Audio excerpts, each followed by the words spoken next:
Great শন আর্থ football বিশ্বকাপের বাকি আর মাত্র কয়েকটা দিন।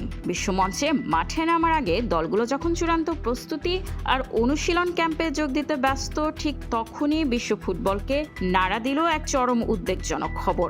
যুক্তরাষ্ট্রে ইংল্যান্ড ফুটবল দলের বেস ক্যাম্পের কাছাকাছি এলাকায় ঘটেছে এক ভয়াবহ গোলাগুলির ঘটনা।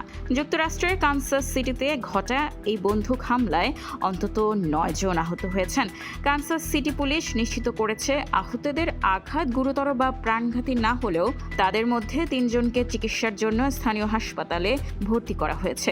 তবে এই ঘটনায় এখনো পর্যন্ত কোনো সন্দেহভাজনকে আটক করতে পারেনি পুলিশ, যার কারণে পুরো এলাকায় তদন্ত ও নিরাপত্তা জোরদার করা হয়েছে।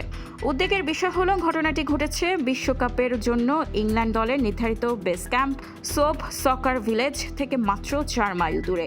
তবে স্বস্তির খবর, ইংলিশরা এখনও কানসাস সিটিতে এসে পৌঁছায়নি। ফ্লোরিডার অরল্যান্ডোতে আগামী বুধবার কোস্টারিকার বিপক্ষে একটি প্রীতি ম্যাচ খেলে তবে এখানে আসার কথা রয়েছে থ্রি লায়ন্সদের। এই অনাকাঙ্ক্ষিত ঘটনা নিয়ে ইংল্যান্ডের ফুটবল অ্যাসোসিয়েশন বা FA তাৎক্ষণিকভাবে কোনো মন্তব্য করতে অস্বীকৃতি জানিয়েছে। তবে বিশ্বকাপের মতো মেগা ইভেন্টের ঠিক আগে এমন গোলাগুলি যুক্তরাষ্ট্রে বন্দুক সহিংসতার উদ্বেগ আরও একবার উস্কে দিল।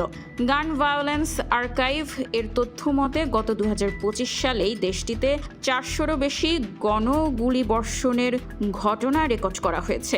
সব সংখ্যা কাটিয়ে ফুটবল মাঠে নজর রাখলে দেখা যায় 1966 সালের বিশ্ব চ্যাম্পিয়ন ইংল্যান্ড এবার লড়বে এল গ্রুপে, যেখানে তাদের প্রতিপক্ষ ক্রোয়েশিয়া, ঘানা এবং পানামা। আগামী 18 জুন বাংলাদেশ সময় রাত 2টায় ক্রোয়েশিয়ার বিপক্ষে ম্যাচ দিয়ে শুরু হবে ইংলিশদের বিশ্বকাপ মিশন। এরপর 24 জুন ঘানা এবং 28 জুন পানামার মুখোমুখি হবে সাউথ গেটের শিষ্যরা।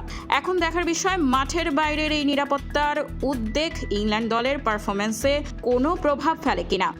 স্পোর্টস ডেস্ক, খোলা কাগজ, ঢাকা।